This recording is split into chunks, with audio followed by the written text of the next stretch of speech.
ஹே partners எல்லாருக்கும் வணக்கம். நான் விஜய்.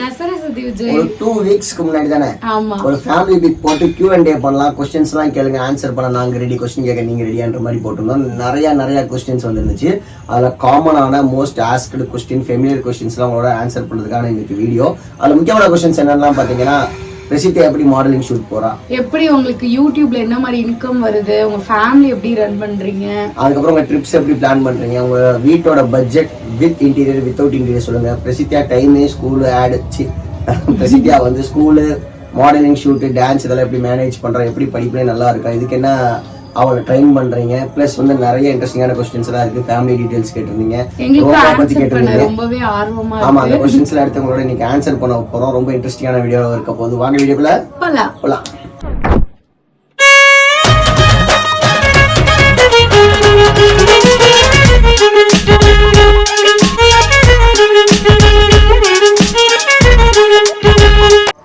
அப்போ உங்களுக்கு ஃபர்ஸ்ட் क्वेश्चन சொல்லுங்க. சோ பிரசித்தியா, ரோமா, உங்களுக்கு எனக்கு என்ன வயசு ஆகுது, அப்புறம் உங்களுக்கு எனக்கு கல்யாணம் ஆகி எவ்வளவு வருஷம் ஆகுது, என்ன ஏஜ் டிஃபரன்ஸ் எல்லாம் கேட்டிருக்காங்க.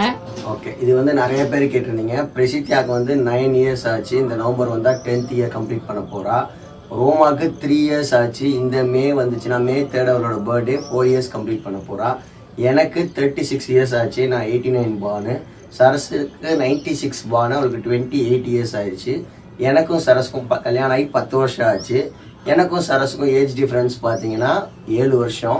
ஸோ லைஃப் நல்லா ஸ்மூத்தாக ஹாப்பியாக போகிறதுக்கு காரணம் என்னன்னு பார்த்தீங்கன்னா, அண்டர்ஸ்டாண்டிங் ஈச் அதர் தான். கஷ்டமான சுச்சுவேஷனில் 2 பேரும் சேர்ந்து இருக்கணும். 2 பேர்த்துக்கு சண்டை வந்தால் ஒரு 10 to 15 மினிட்ஸில் அதை ரிசால்வ் பண்ணி, உன் மேலே பிரச்சனை என் மேலே பிரச்சனைன்னு இல்லாமல் நம்ம 2 பேரும் சேர்ந்து தான் அடுத்த நாள் ஓட்டணும். ஸோ ஜாயின் டுகெதர்னு சொல்லி முடிச்சணும் அந்த சண்டே. நானும் அப்பனும் ஒரு நாள் ஃபுல்லா சண்டை போட்டதா சரித்திரமே கிடையாது. அடுத்த நாள் பேசிடுவோம். எப்படியும் ஐ மீன் என்ன சொல்ற, நெக்ஸ்ட் டே வந்து அந்த மாதிரி ஒரு நடக்காத மாதிரி நடந்துப்போம். ஸோ அதுதான் secret of our success. Sarasu, உனக்கான கொஸ்டின் என்ன கேட்டிருக்காங்கன்னா, ஒரு கண்டென்ட் கிரியேட்டரா, ஒரு ஒய்ஃபா, ஒரு மருமகளா, ஒரு அம்மாவா, இது எல்லாமே நல்லாவா, எப்படி பண்ற, எப்படி உன் டைமை மேனேஜ் பண்ற? ஓகே, ஆக்சுவலாக வந்து இது எதுவுமே நான் தனியாக பண்ணல. ஒரு விஷயம் வந்து நம்ம ஒரு ஃபேமிலியாக சேர்ந்து பண்ணுறப்போ ரொம்பவே ஈஸியாக இருக்கும். ஸோ என் ஹஸ்பண்ட் அப்புறம் என் மாமியாரோட சப்போர்ட் இல்லாமல் எதுவுமே ஆக்சுவலாக சாத்தியம் இல்லை. நான் தனியாக ஒன்றுமே சாதிக்கல. அவங்க எல்லாரும் எனக்கு பேக் போனாக இருக்குது. இன்னொன்று என் குழந்தைங்களும் எனக்கு ரொம்ப ரொம்ப சப்போர்ட்டிவ். 2 பேரும் சொல்கிறத புரிஞ்சுப்பாங்க, கேட்டு நடந்துப்பாங்க. அண்ட் டைம் மேனேஜ்மெண்ட்டும் ஒரு முக்கியமான விஷயம். லேசினஸ்ன்றது வந்து எல்லா மனுஷங்களுக்கும் இயல்பு தான். ஸோ வந்து நாங்கள் ஒருவேளை நான் லேசியாக இருந்தால் என் வீட்டுக்கார் வந்து என்னை புஷ் பண்ணுவார், என் மாமியார் என்னை புஷ் பண்ணுவாங்க. எங்கள் 2 பேரையுமே வந்து என் மாமியார் புஷ் பண்ணுவாங்க. அப்படி ரொம்ப லேசியா இருந்தா நாங்க 2 பேரும் அவரை புஷ் பண்ணுவோம். இது புஷ் பண்ணி வந்து ஒரு புஷ்பராஜ் ஆயிட்டோம். அப்புறம் சூரிய வம்சம், படையப்பா, இது மாதிரி ஒரு பாட்டுலயே டக்குன்னு வந்த மாதிரி எப்படி வீடு காரு அப்படியே செட்டில் ஆகி வெளிநாடே வளம் வரீங்களே, அதான் எப்படி அப்படின்றது வந்து கமெண்ட் செக்ஷன்ல தாக்கி இருக்கிற ஒரு பயங்கரமான கொஸ்டின். கரெக்ட் சார், நீங்க சொன்ன அதே கொஸ்டின்ஸ் நான் நிறைய வீடியோ கீழே கமெண்டா பார்த்துருக்கேன். Q&A போட்டோன்னா நிறைய பேர் இதே கொஸ்டின் தான் கமெண்டாவும் கேட்டிருந்தாங்க. இதுக்கான ஆன்சர், நீங்க ஃபினான்ஷியல் எப்படி மேனேஜ் பண்றீன்ற கொஸ்டினுக்கான ஆன்சர் என்னன்னா, நம்ம 2025ல இருக்கோம். 2021ல இருந்து நம்ம யூடியூபை ஒரு கரியரா செட் பண்ணி ஸ்டார்ட் பண்ணோம். அப்போ இனிஷியல் ஸ்டேஜ்ல வந்து பாத்தீங்கன்னா ரொம்ப கன்சிஸ்டண்டா நம்ம வீடியோ போட ஆரம்பிச்சோம். அன்னையிலிருந்து இன்னைக்கு வரையும் ஒரு நாளைக்கு 3 வீடியோ போடுவோம். ஒரு vlog, 2 ஷார்ட்ஸ், இந்த மாதிரி தினைக்கும் போட ஆரம்பிச்சோம். அப்போ வந்து நம்ம சொந்த வீட்டில் இருந்தோம், வாடகை கிடையாது. ப்ளஸ் யூடியூப்ல இருந்து வர இன்கம், மந்த்லி இன்கம் எல்லாத்தையுமே நம்ம என்ன பண்ணோமோ கொஞ்சம் கொஞ்சமாக சேர்த்தணும், டிஃப்ரென்ஷியேட் பண்ணி சேர்த்தணும். கோல்டு சிட்ஸில் சேர்த்தணும், சீட்டு போட்டோம். அதுக்கப்புறமேட்டு நிறைய இன்வெஸ்ட்மெண்ட்டாக நம்ம பண்ணோம். அதோட ரிட்டர்ன்ஸ் தான் இப்போ 2025ல நம்ம வீடாகவும் காராகவும் வாங்க முடியுது. அதுவுமே வந்து பார்த்தீங்கன்னா நம்ம ஃபுல்லாக கேஷை தான் கொடுத்து வாங்கலாம். அதில் நம்ம இஎம்ஐ போட்டிருக்கோம். அது நம்ம எவ்வளோ மேனேஜபிளாக அந்த இஎம்ஐ கட்ட முடியுன்றது தான் அந்த மாதிரி தான் நம்ம இஎம்ஐ போட்டிருக்கோம். இன்னொரு விஷயம் பார்த்தீங்கன்னா, நம்ம யூடியூப் ஸ்டார்ட் பண்ண ஸ்டேஜ்ல இருந்து நம்ம பெருசாக கேஜெட்ஸ்ல எதுவுமே இன்வெஸ்ட் பண்ணல. ஸோ சில பேர்லாம் வந்து பார்த்தீங்கன்னா நிறைய கேமரா, ஃபோன்ஸு, இப்போ நீ ஒரு ஐஃபோன், நான் ஒரு ஐஃபோன், இப்போ 2 கப்பிள் பிளாகர்ஸ் இருந்தாலும் 2 பேருமே ஐஃபோன் வச்சிருப்பாங்க. இந்த மாதிரிலாம் இல்லாமல் நம்ம ஃபோனை வந்து வீடியோ எடுக்கிறதுக்கு மட்டும் தான் வாங்கணும். நம்ம 2 பேரும் இன்றைக்கும் நார்மல் ஃபோன் தான் யூஸ் பண்ணுறோம். என்னோட மொபைலோட ப்ரைஸ் 10,000 ரூபா, அவளோட மொபைலோட ப்ரைஸ் 15,000 ரூபா. ரொம்ப என்ன சொல்கிறேன், ரொம்ப பேசிக்கான மாடல் தான் மொபைலில் யூஸ் பண்ணுறோம். ஸோ கேஜெட்ஸில் எதுவுமே இன்வெஸ்ட் பண்ணாமல் தான் நம்ம அதை ட்ரிப்ஸில் இன்வெஸ்ட் பண்ணுறோம். ஸோ நம்ம ஏதாச்சும் ஒன்று இன்வெஸ்ட் பண்ணணும், அது கேஜெட்ஸாக இல்லாமல் நம்ம ட்ரிப்ஸில் இன்வெஸ்ட் பண்ணலாம். நம்ம ட்ரிப்பை பிளான் பண்ணி ட்ரிப்ஸ் போக ஆரம்பித்தோம். எதையுமே ஓவர் நைட்டில் பண்ண முடியாதுங்க. கன்சிஸ்டன்ட், ஹார்ட் ஒர்க், 4 வருஷத்தோட ரிட்டர்ன்ஸ் இதெல்லாம் சேர்த்து தான் எங்களால் அதை பண்ண முடியுது. இப்பயுமே வந்து என்னன்னா ஒரு விஷயத்த தேவையில்லாமல் நாங்கள் செலவு பண்ண மாட்டோம். நீங்கள் பார்த்தீங்கன்னா நம்ம இங்கே இப்போ ஈரோடு போனால் நம்ம இதில் போவோம், ட்ரெயினில் தான் போவோம், எதில் போவோம், பஸ்ஸில் போவோம். இப்போ நம்ம ஈஸா போனோம், இங்கேருந்து காரில் கூட எடுத்து போயிருக்கலாம். கார் எடுத்தோம்னா ஒரு 7,000 மேலே செலவாகும். நம்ம ட்ரெயினில் போனால் ஒரு 1,000 rupeesல வேலை முடிஞ்சிடும். ஸோ இந்த மாதிரி எங்கெங்கெல்லாம் நம்ம காசு கட் பண்ண முடியுமோ அதை கட் பண்ணனால தான் நம்ம இதெல்லாம் ப்ராப்பராக பண்ண முடியுது. இன்னொன்று பார்த்தீங்கன்னா யூடியூப்ன்றது ஒரு செக்யூர்டான ஒரு 9 to 5 ஜாப் மாதிரி கிடையாது. எப்போ என்ன ஆகும் ஏது என்னன்னு தெரியாது. நம்மளுக்கு இதுலேருந்து அடுத்த மாதம் பேமெண்ட் வருமான்ற கொஷின் கூட கண்டிப்பாக வந்து ஆப்வியஸ் தான். ஸோ அந்த ரிஸ்க்கை நாங்கள் எடுக்கிறதுக்கு தயாரானோம். We had only one option, அது யூடியூப்பாக தான் இருந்துச்சு. ஏன்னா ஆப்வியஸ்லி ஹஸ்பண்ட் உடம்பு எல்லாம் போனதுனால. பட் அது ஃபார்ச்சுனேட்லி எங்களுக்கு ஒரு சக்ஸஸிவான கொடுத்துச்சு. அதாவது எங்களுக்கு முன்னாடி ஆரம்பிச்சவங்க நிறைய பேர் சக்ஸஸ் ஆனதை பார்த்து நாங்களும் ஆரம்பித்தோம்.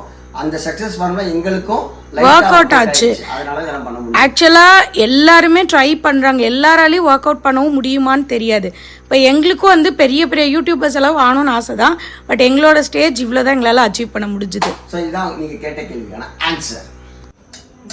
சரஸ்வதி, உனக்கான கொஸ்டின்.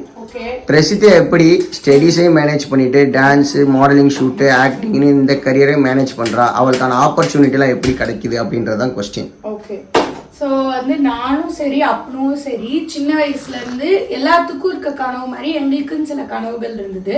பட் எங்களுக்கு ஒரு சப்போர்ட் சிஸ்டமாவோ இல்லை அவேர்னஸோ அந்த டைமில் இல்லை. பட் இப்போ எங்கள் பொண்ணுங்களுக்கு என்ன அவங்களோட டேலண்ட்டோ அது எதுவாக இருந்தாலும் சரி அதுக்கு சப்போர்ட் பண்ணோம். நாங்கள் முழுக்க முழுக்க முடிவெடுத்து தான் எங்களோட பேரண்டிங் ஏஜை நாங்கள் ஸ்டார்ட் பண்ணோம். ஸோ பிரசித்தியாவுக்கு டான்ஸில் ரொம்பவே இன்ட்ரெஸ்ட் இருந்தது. அவளை ஒரு டான்ஸ் கிளாஸ்க்கு அனுப்பினோம். அது வந்து அவளுக்கு சின்ன ரீல்ஸ் எல்லாம் எடுக்கணும்னு ஆசைப்பட்டா. நாங்கள் கூட வந்து சப்போர்ட் பண்ணி அவளுக்கு கேமரா ஒர்க்லேருந்து அவளுக்கு மேக்கப் பண்ணுறதுலேருந்து எல்லாமே நாங்கள் தான் ஃபுல் அண்ட் ஃபுல் அது எல்லாமே அவளுக்கு கைட் பண்ணி எப்படி செய்யணும்னு எல்லாமே சொல்லி கொடுத்தோம். அவளுக்கு இப்போ வரைக்கும் இன்ஸ்டா பேஜ்லேருந்து எல்லாமே மேனேஜ் பண்ணோம். இன்ஸ்டா பேஜில் கொஞ்சம் கொஞ்சமாக ஃபாலோவர்ஸ் வரவும் இவளோட டேலண்ட் பார்த்து இவளுக்கு வர சான்சஸ் இந்த ஆப்பர்ச்சுனிட்டி மட்டும்தான். நாங்களா போய் யார்கிட்டையும் எந்த ஆப்பர்ச்சுனிட்டியும் இது வரைக்கும் கேட்டது கிடையாது. ஸோ அந்த லெவலில் we are blessed and we are happy. இப்போ வரைக்கும் it's going very very good. சரி, எப்படி ரெண்டையும் மேனேஜ் பண்ணுறா? அவளுக்கு அது வந்து நிஜமாலுமே வந்து அவளோட டேலண்ட் வந்து ஒரு 70%. நாங்கள் கொஞ்சம் ஹெல்ப் பண்ணுறதும் கூட ஸ்டடீஸில் எல்லா விஷயத்துலையும் நாங்கள் ஹெல்ப் பண்ணுவோம். பட் அவளும் வந்து அந்த டைம் மேனேஜ்மெண்ட்லேருந்து எல்லாத்தையுமே வந்து நாங்கள் சொல்கிறதுக்கு ஏற்ற மாதிரி நடந்துக்கா. ஸோ பிரசித்தியாவும் ரோமாவும் சரி 2 பேருமே அவங்க கரெக்டாக அவங்க என்ன ஆசைப்படுறாங்களோ அதுக்கு மட்டும்தான் நாங்கள் வந்து ஒரு சப்போர்ட் சிஸ்டமாக ஒர்க் பண்ணுறோம். ஸோ அவங்க 2 பேருக்கும் ஒரு நல்ல கைடன்ஸை கொடுக்கணுன்றது தான் எங்களோட நோக்கமும் கூட. ஸோ அவங்க 2 பேருக்கும் ஒரு நாள் இப்போ இது எனக்கு வேண்டாம் அப்படின்னு சொன்னால் இந்த பாட்டு ட்ரெண்டிங், இதை நீ ஆடியே ஆகணும், இதை நீ பண்ணியே ஆகணும், எந்த விஷயத்தையும் என்னைக்கும் நாங்கள் புஷ் பண்ணது. நீங்கள் வீடியோஸ் எல்லாம் பார்த்தாவே தெரியும், எல்லா பாட்டும் ஆடி ட்ரெண்ட் ஆகி பழசானதுக்கு அப்புறம் அவன் ஆசைப்பட்டதுக்கு அப்புறம் தான் நாங்கள் ஆடுவோம். ஆமா, இப்போ ரோமாவே வந்து என்கிட்ட கேட்டுட்டு இருக்கு இன்னைக்கு ஒரு பாட்டு எடுத்து கொடுங்க, ரெட்ரோ பாட்டு, கனிமா பாட்டு. இப்போ வரைக்கும் நான் எடுத்து கொடுக்கல. அவளா ஸ்டெப்பு கத்துக்கிட்டு அவளா அவங்க அக்காலாம் பார்த்து தெரிஞ்சுட்டு வந்து கேட்கறதா. ஸோ அவளை போய் நீ இப்படி ஆடு, இந்த கையை அப்படி தூக்குலாம் நம்ம சொல்லி தர முடியாது. ஆமாம், ஏன்னா இது வந்து ஈஸியான விஷயம் கிடையாது. குழந்தைங்களுக்கு வந்தாதான் செய்ய முடியும்.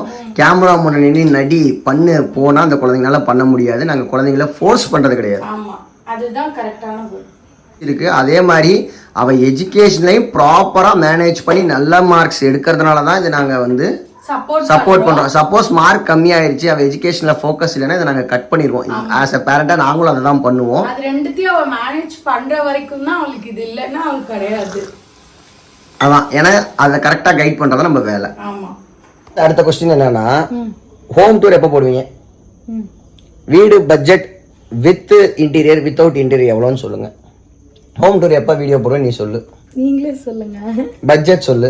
நீங்களே சொல்லுங்க. என் மனைவி வந்து எப்பயுமே ஃபினான்ஷியல் ஹேண்டிலிங், ஆமாம் ஃபினான்ஷியல் ஹேண்டிங்லாம் நான் தான் பண்ணுவேன். அதனால் என்ன சொல்கிறாங்க.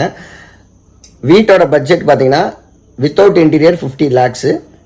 இது வந்து கார் பார்க்கிங்கு, வீடு, ரெஜிஸ்ட்ரேஷனு, எல்லா அம்யூனிட்டிஸு இது எல்லாத்தையும் சேர்த்து 50 lakhs. இன்டீரியர் வந்து பார்த்தீங்கன்னா 20 lakhs ஆச்சு தனியாக. அது என்னென்னு பார்த்தீங்கன்னா நம்மளோட fall ceiling, furnitures, home theatre, அதுக்கப்புறம் நம்ம ஸ்க்ரீனு, லைட்டிங்கு, இன்டீரியர் ஒர்க்ஸ் எல்லாம் சேர்த்து இந்த ப்ரைஸ் ஆச்சு. எப்படி இதை நான் மேனேஜ் பண்ணேன்னு பார்த்தீங்கன்னா எல்லாமே ஒரே ஸ்டெச்சில் பண்ணால் ரொம்ப டஃப்பாக இருந்திருக்கும். நம்ம 24 டிசம்பரில் ஸ்டார்ட் பண்ண ப்ராஜெக்ட்டு நம்ம வீட்டுக்கு வரப்போ 25 ஜனவரி ஆயிடுச்சு, நியர்லி 1 இயர். அந்த 1 இயர் கொஞ்சம் கொஞ்சமாக அதுக்கான அமௌண்ட்ஸை நான் சேர்த்தி கொடுத்துக்கிட்டே இருந்தேன். அதனால தான் கடைசி நேரத்தில் ஹெக்டிக் சுச்சுவேஷன் இல்லாமல் ரொம்ப கம்ஃபர்டபுளாக நம்ம எல்லாத்தையும் கம்ப்ளீட் பண்ண முடிஞ்சுது. அண்ட் வந்து பார்த்தீங்கன்னா நாங்கள் வீடு வாங்கினதே பார்த்தீங்கன்னா ஸ்டேஜ் பை ஸ்டேஜாக கொடுக்குற மாதிரியான ஒரு டெவலப்பிங் ஸ்டேஜ்ல இருந்து ஒரு அபார்ட்மெண்ட்ஸ் ரெடி டு மூவ் வாங்கல. அதனால எங்களுக்கு நிறைய டைம் இருந்துச்சு. முடிஞ்ச அளவுக்கு எங்களால பேஸ் அமௌண்ட் கொடுக்கறதுக்கு அது ஹெல்ப்ஃபுல்லா இருந்தது. ஆமா, பிளஸ் வந்து பாத்தீங்கன்னா நீ சொல்ல வந்து மறந்துட்டேன்.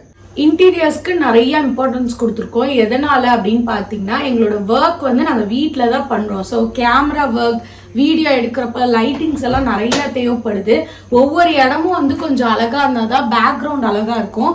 ஸோ நாங்கள் தனியாக பேக்ரவுண்ட்லாம் செட் பண்ணாமல் ஒவ்வொரு ரூம்லேயும் வந்து கொஞ்சம் ஒரு யூனிக்கான சில விஷயங்களை எங்களுக்கு பிடிச்ச மாதிரி, எங்களுக்கு தெரிஞ்ச மாதிரி, எங்கள் பட்ஜெட்க்கு ஏற்ற மாதிரி நாங்கள் ஆட் ஆன் பண்ணியிருந்தோம். ஆக்சுவலாக இந்த இன்டீரியரோட காஸ்ட்லாம் வந்து நம்ம வெளியில் தனியாக பண்ணாமல் ஒட்டுக்கா பண்ணியிருந்தோம்னா ஏகப்பட்ட காஸ்ட் வைஸ் அதிகமாக இருந்திருக்கும். நம்ம பண்ண இன்டீரியரே டபுள் மடங்காக இருக்கும்.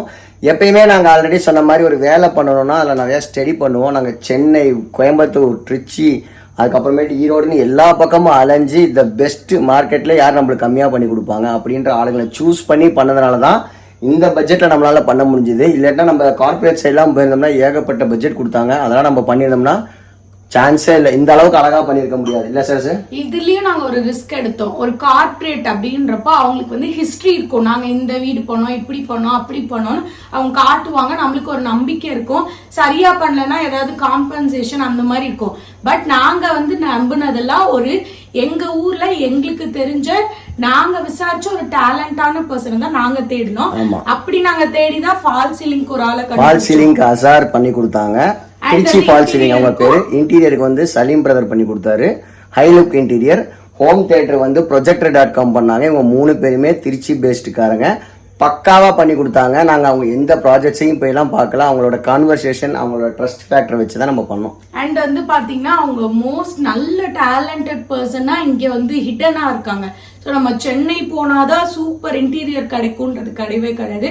இங்க நம்ம ஊர்ல வந்து சூப்பரா அவங்க பண்ணிட்டு இருந்தாங்க. அதனால உங்களை நம்பி நாங்க வேலையை கொடுத்தோம். அதுவும் நல்லபடியா அமைஞ்சது. அப்படின்னா இப்போ உங்களுக்கான கொஸ்டின், கேன்சர் எப்படி வந்துச்சு, எப்படி ரெக்கவர் ஆனீங்க, அண்ட் என்ன இப்போ நீங்கள் உங்கள் உடம்ப பார்த்துக்க பண்ணுறீங்க? இவ்வளோ கஷ்டப்பட்டு சரியாய் வந்து இப்போ கடைசி வீடியோவில் கூட எல்லாம் திட்டுறாங்க நம்மள. அது அன்பின் வெளிப்பாடு தான். நீங்கள் வந்து இப்படியே வெளில சாப்பிட்டே இருக்கீங்க, ரொம்ப காரமாக சாப்பிட்றீங்க, ஒரு பார்த்துக்கவே மாட்டீங்கன்னு எல்லாரும் கோவப்படுறாங்க. ஆக்சுவலாக நீங்கள் உடம்ப பார்த்துக்கிறீங்களா இல்லையா?